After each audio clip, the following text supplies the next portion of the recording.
Hello, and thanks for joining us as we come to the final lesson in our study of the book of Jeremiah and his writings.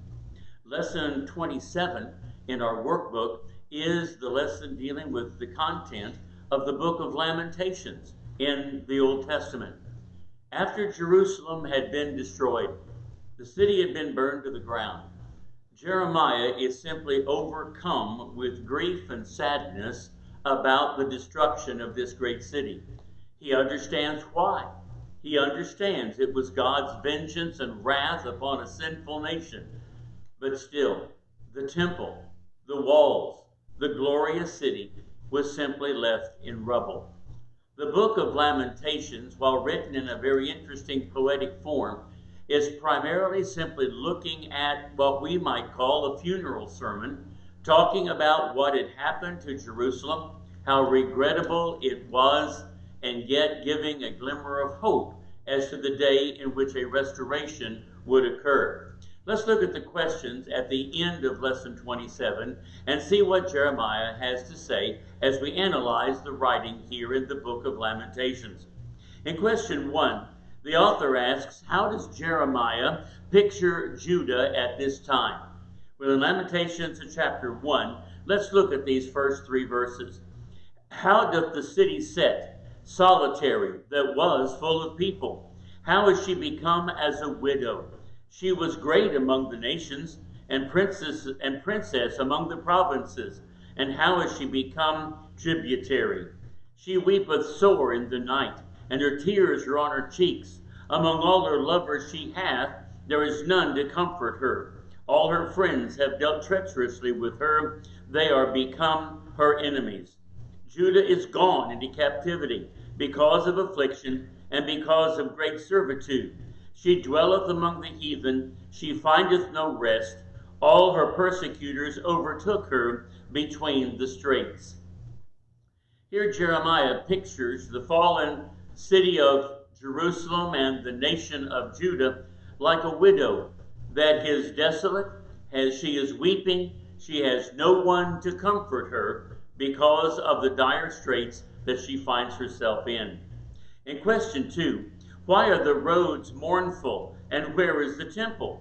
Continuing on here in chapter 1 and verse 4, the ways of Zion do mourn, because none come to the solemn feasts. All her gates are desolate, her priests sigh, her virgins are afflicted, and she is in bitterness. So the point that Jeremiah is making here is that the roads are empty. There's no one coming to the Jewish feasts anymore. Even the temple is destroyed because her adversaries have destroyed everything that was here. Looking at verse 4, the ways of Zion do mourn. Zion is frequently a term used referencing Jerusalem and primarily the Temple Mount, where the temple had been built first by Solomon, and then there will be a later on reconstruction. But this reference all goes back to the desolation of this great city. In question 3, who is to blame for the calamity that has befallen Jerusalem and the temple? If we drop down to verses 8 and 9, Jeremiah is able to point a finger at what is the cause of all of this. He said, Jerusalem hath grievously sinned, therefore she is removed. All that honored her despise her, because they have seen her nakedness. Yea, she sigheth and turneth backward. Her filthiness is in her skirts. She remembereth not her last end. Therefore she came down wonderfully. She had no comforter. O Lord, behold my affliction, for the enemy hath magnified himself. The point that he makes here is that Jerusalem had made itself filthy, and then it had turned backward.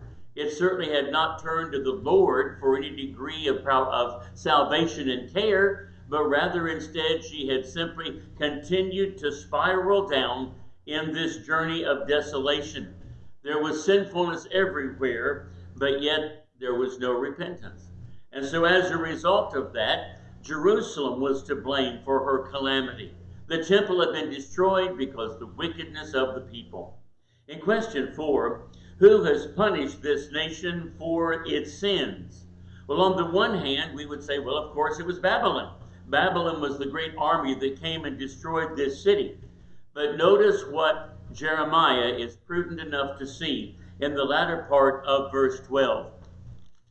He says, let's go to the beginning of verse 12. It is nothing to you, all ye that pass by. Behold, and ye see there be any sorrow like unto my sorrow, which is done unto me, wherewith the Lord hath afflicted me in the day of his fierce anger. You know, Jeremiah is beside himself, the weeping and the sadness that he is experiencing here. And he says that Jerusalem has been destroyed because the Lord had afflicted them in his fierce anger. And Jeremiah was included in the aftermath of all of this. In question 5, will the nations that attack Jerusalem be allowed to go free from punishment for their violence? So often that would be the conclusion that one would draw. Babylon was the powerful nation. Babylon had been the one responsible for the desolation of Jerusalem. And as the victors, to them belong the spoils, and they are only going to continue to grow in their power and might. But Jeremiah gives a deeper insight into things than this. In verses 21 and 22 of this first chapter of Lamentations, he said, they have heard that I sigh. There is none to comfort me. All mine enemies have heard of my trouble. They are glad that thou hast done it. Thou wilt bring the day that thou hast called, and they shall be like unto me. Let all their wickedness come before thee, and do unto them as thou hast done unto me. For all my transgressions, for my sighs are many, and my heart is faint. They are not going to escape God's wrath. They will pay for their sin. Their iniquity will be accounted for. And so the point's made here by the prophet that Babylon is not so great that they are untouchable. They will prevail for a while, but sin will catch up with them, and God's judgment will be exacted. In question 6, it says, describe God's anger against Jerusalem. Let's look at the first few verses of this second chapter. How hath the Lord covered the daughter of Zion with a cloud in his anger, and cast down from heaven unto the earth the beauty of Israel, and remembered not his footstool in the day of his anger. The Lord hath swallowed up all the inhabitants of Jacob, and hath not pitied. He hath thrown down in his wrath the strongholds of the daughter of Judah. He hath brought them down to the ground, and he hath polluted the kingdom and the princes thereof. He hath cut off in his fierce anger all the horn of Israel. He hath drawn back his right hand from before the enemy, and he burned against Jacob like a flaming fire, which devoureth round about. You know, God was responsible for this destruction of Zion, and as he says here in verse 2, he hath not pitied them. There was no giving them any quarter here, because their iniquity was full. There in verse 3, he said, I left you unprotected. I withdrew my care and protection from you because of you being the sinful nation that you had become. In question 7, it says, name the items and classes of people affected by this destruction and exile. We're going down to verse 5 here of the second chapter. He begins to talk about the things that God had done in his anger. The Lord was as an enemy. He has swallowed up Israel. He has swallowed up all of her palaces. He hath destroyed his strongholds. The walls of Jerusalem, the great buildings of Jerusalem, the fortress of the place had all been destroyed by the Lord. And he hath increased in the daughter of Judah mourning and lamentation. He hath violently taken away his tabernacle. The temple had now been destroyed, that house of worship, as if it were a garden. He hath destroyed his places of the assembly. The Lord hath caused the solemn feasts and Sabbaths to be forgotten in Zion, and hath despised in the indignation of his anger the king and the priest. The great leaders of the people had been destroyed. We find in verse 7, the Lord hath cast off his altar. He hath abhorred his sanctuary. He hath given up into the hand of the enemy the walls of her palaces, and they have made a noise in the house of the Lord, as in the day of a solemn feast. The Lord hath purposed to destroy the wall of the daughter of Zion. He has stretched out a line. He hath not withdrawn his hand from destroying. Therefore he made the rampant and the wall to lament, and they languished together.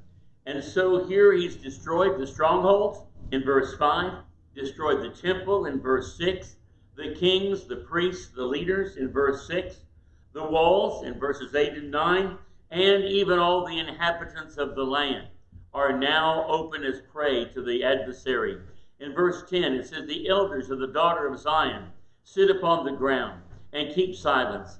They've cast up dust upon their heads. They've girded themselves with sackcloth. The virgins of Jerusalem hang down their heads to the ground. So the people are in captivity, and any left are in total despair. In question 8, it says, what is the prophet's attitude toward the destruction of the city? Well, skipping to verse 11, we see very clearly the way Jeremiah feels. He said, mine eyes do fall with tears. My bowels are troubled. My liver is poured upon the earth for the destruction of the daughter of my people, because the children and the sucklings swoon in the streets of the city. He said, I am in anguish inside and out. I am absolutely torn up over these things that have happened, seeing the greatness that was here when Judah was in God's favor, and now seeing the desolation as a result of his wrath. In question 9, what is the attitude of the neighboring nations concerning Jerusalem's destruction?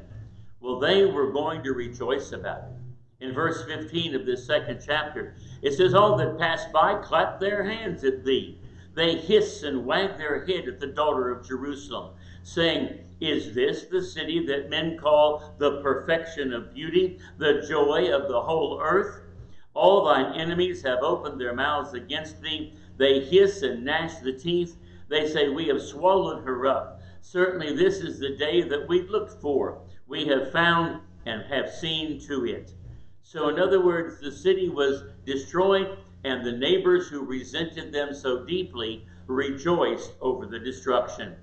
In question 10, what terrible acts are described as taking place during the fall of Jerusalem? Many passages talk about how terrible the destruction was, how many people were killed, and all of the horrible things that happened as they suffered famine and hardship during the siege before they actually breached the walls. And in verse 20, we see just an illustration of this. It says, behold, O Lord, and consider to whom thou hast done this. Shall the women eat their fruit, and children of a span long? Shall the priest and the prophet be slain in the sanctuary of the Lord? The young and the old lie on the ground in the streets. My virgins and my young men are fallen by the sword. Thou hast slain them in the day of thine anger. Thou hast killed and not pitied. He said, death's everywhere. The old, the young. The streets are filled with corpses. Things were so bad in the suffering that even women would eat their own children, trying to stay alive. So we see just how grievous the famine and suffering was in the city of Jerusalem prior to its final collapse. In question 11, it says, describe the prophet's feelings as we move to this third chapter, looking at what has happened. We find here beginning in verse 1, I am the man that hath seen affliction by the rod of his wrath. He hath led me and brought me into darkness, but not into light. Surely against me he turneth his hand against me all the day. My flesh and my skin hath he made old, and he hath broken my bones. He hath builded against me and compassed me with gall and travail. He hath set me in dark places, as they that be dead of old. He hath hedged me about, and I cannot get out. He hath made my chain heavy. When I cry and shout, he shutteth out my prayer. He hath enclosed my ways with hewn stone. He hath made my paths crooked. He was unto me as a bear lying in wait, and as a lion in secret places. He hath turned aside my ways, and pulled me in pieces. He hath made me desolate. And he goes on in the next few verses to talk about the way in which he has suffered, right along with the people, and all of the things that has happened here with the fall of this city. And to a point, Jeremiah feels that God has punished him as well as he's punished a sinful nation, because God had allowed such terrible things to happen here. But notice in question 12, he said, describe the prophet's hope as he looks beyond the present misery. We find that Jeremiah kind of comes to himself after he goes through these few moments of kind of self-pity over how terrible things are. And in verse 19, he says, remembering mine affliction and my misery, the wormwood and the gall, my soul hath them still in remembrance, and is humbled in me. This I recall to my mind, therefore I have hope. It is of the Lord's mercies that we are not consumed, because his compassion faileth not. They are new every morning, great is thy faithfulness. And the Lord is my portion, saith my soul, therefore I will hope in him. Jeremiah acknowledges that the Lord is merciful. There in verse 22, the Lord's mercies, it's the Lord's mercies that we are not consumed, because his compassion fails not. And he goes on to say in verse 25, the Lord is good unto them that wait for him, to the soul that seeketh after him. So God's good. And if we will do what is right, if we will practice righteousness, God will not forget those who try to serve him. In question 13, how does the prophet express to the people the idea that the calamity is a chastening that will eventually pass? In so many prophecies we've noticed aforetime, Jeremiah has reminded the people that their captivity was to last for 70 years, and then it would come to an end and they would get to come home. And other of the prophets had said the same thing. But still, to the people, it was the worst of times. Everything was gone. There was a hopelessness that prevailed among the captives. But Jeremiah said, yes, this is to be endured because of our sinfulness. But this is only temporary. Going down to verse 31 here of the 3rd chapter. For the Lord will not cast off forever, but though he caused grief, yet he gave compassion according to the multitude of his mercies.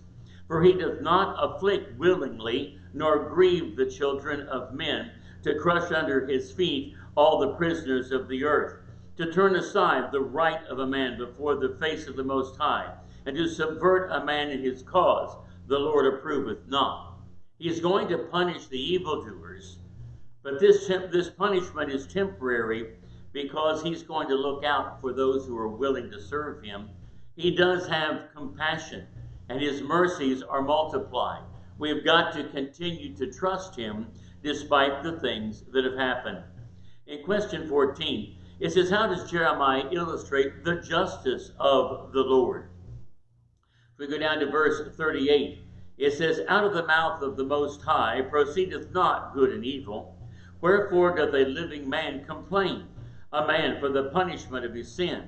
Let us search and try our ways, and turn again to the Lord. Let us fill up our hearts with our hands, and lift our hands unto God in the heaven. We have transgressed and have rebelled, and thou hast not pardoned. He said God's going to punish sin, but he's also going to reward those who will lift up their hearts in service unto him. Those who understand that this is a chastisement because of their iniquity. So God here he's making the point that God searches our hearts. He knows what we are, and if we will do what is right, God will redeem us. In question 15, it says, describe the prophet's appeal for the Lord to deliver the righteous and to judge the wicked. As we go through pretty much the remainder of this chapter, we find in verses 42 through 47 that he acknowledges the desolation, how things have been so destroyed. And so he's very clear in the things that God has done in his punishment of this sinful nation. Beginning in about verse 48, he begins to cry in remorse over the things that have happened. He said, mine eye runneth down with rivers of water for the destruction of the daughter of my people. Mine eye trickleth down and ceaseth not without any intermission, till the Lord look down and behold from heaven. So he cries in his remorse over what has happened and why it had to happen. But then going down to about verse 55, continuing, he calls upon the Lord for help. He said, I called upon thy name, O Lord, out of the low dungeon, and thou hast heard my voice. Hide not thine ear at my breathing and at my cry. Thou drewest near in the day that I called upon thee. Thou saidest, fear not. O Lord, thou hast pleaded the cause of my soul, and thou hast redeemed my life. So Jeremiah says, I survived. I got through everything because of God's grace. But then as we get to the ending of the chapter, he prays that God will render his vengeance upon those who walked away with such a high hand, those who thought they were victorious. He says in verse 64, render unto them a recompense, O Lord, according to the work of their hands. Give them sorrow of heart, thy curse unto them. Persecute and destroy them in anger from under the heavens of the Lord. So Jeremiah says, when their time comes, don't spare. Punish them just as you have punished us. In question 17, he says, describe how the false prophets, priests, and elders that are now exposed for their wickedness, how are they treated? Well, in chapter 4, beginning at about verse 13, we begin to see how people began to kind of point the finger and shun them for all of their wicked counsel.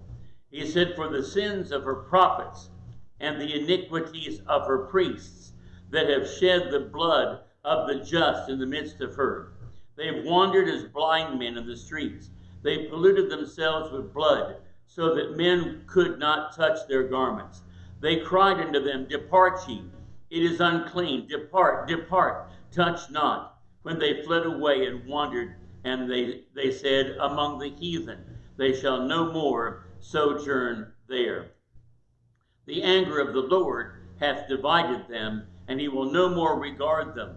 They respected not the persons of the priests, they favored not the elders. And so those that were in leadership were individuals who were now to be avoided. They were the cause of all of this. They led Judah into sin and did nothing to solve the problem, and their counsels were false, as we've noticed in previous study. And in question 18, it says, name some nations that Judah looked to in vain for help. Well, if we look at what is mentioned here, looking for those who would be some degree of help unto them, we can go back unto what was given to us in the actual book of Jeremiah itself. And over again in the book of Jeremiah, he kept talking to them about thinking if they could trust in Egypt or in Assyria, thinking that that would be their salvation. And Jeremiah kept saying, only the Lord can save you. In Jeremiah chapter 2 and verse 18, and now what hast thou to do in the way of Egypt, to drink the waters of Shior? Or what hast thou to do in the way of Assyria, to drink the waters of the river? You look to Egypt, you look to Assyria for help, and none of those places came through. In question 19, it says, contrast the two futures of Zion and Edom. And so here in Lamentation chapter 4, and going down to verse 22, he said, the punishment of thine iniquity is accomplished, O daughter of Zion. He will no more carry thee away into captivity. Your sufferings one day will end. But he will visit thine iniquity, O daughter of Edom, and he will discover thy sins. The country of Edom, as we notice through the prophecies in the book of Jeremiah, were going to be destroyed, and those nations were not going to bounce back from their captivity. Those nations would be gone and eventually are practically forgotten because of the price they were going to pay for their sinfulness. The last few questions here, as we go to question 20, it says, describe some of the hardships that the exiled Jews were going to have to endure. Here in the 5th chapter, And going down to verse 2, he's asking them to think about the situation they were in. He said, our inheritance is turned to strangers and our houses to aliens. We've lost everything.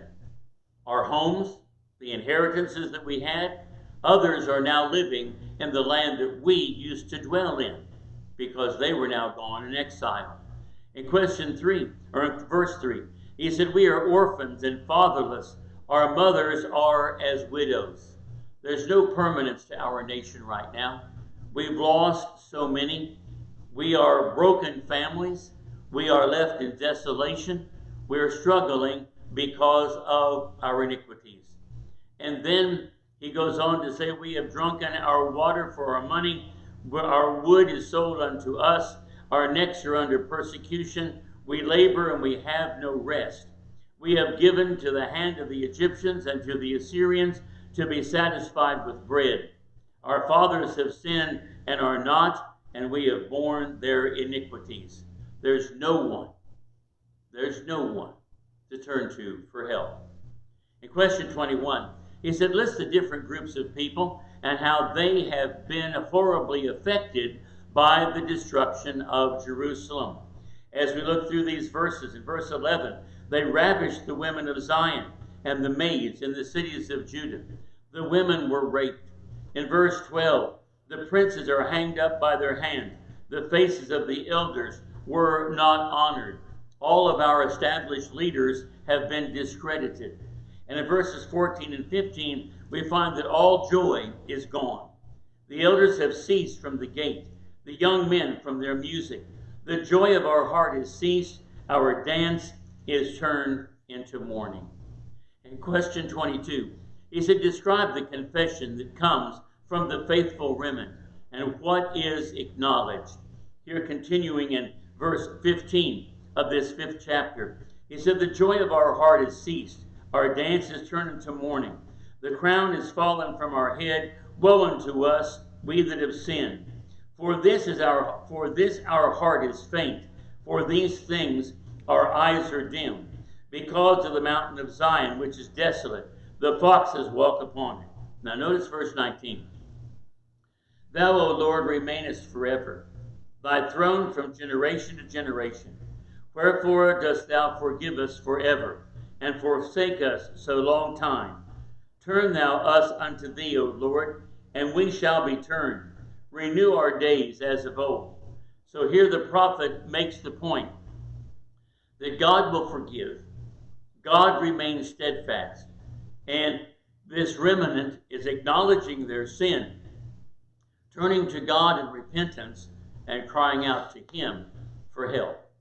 In question 23, it says, while nations experience the ebb and flow of their prosperity and security, what remains forever? Well, if we look at these last couple of verses, it said, turn thou to us, O Lord, and we shall be turned. Renew our days as of old. But thou hast utterly rejected us, and thou art very wroth with us. He says in verse 19, thou, O Lord, remainest forever, thy throne from generation to generation. So God would continue on. He was still on the throne. He was still God. He would still reward the righteous, but would punish the wicked. And then finally in question 24, what does this suggest concerning God's promise to his people? The whole point here is what Jeremiah had been saying all the way along, as was echoed by other of these prophets.